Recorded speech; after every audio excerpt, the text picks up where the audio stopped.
In this video, you will see how to remove footer from first page in Word document. To do that, you need to click here on the View tab. After clicking on the View tab, select the option Multiple Pages. So you will be able to see multiple pages side by side like this, and the footer as well. So if you already have added the footer, then you need to double click inside the footer area, and as soon as you activate the footer area, you will see here header and footer option. To remove first page footer, you need to click this option different first page.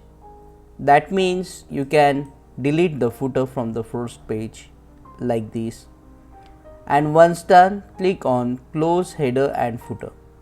Now as you can see on the first page there is no footer, but the footer is on the second page, and if you go to the preceding pages, as you can see the footer will continue except for the first page. Click on that like button, comment below and let me know if this video solved your problem.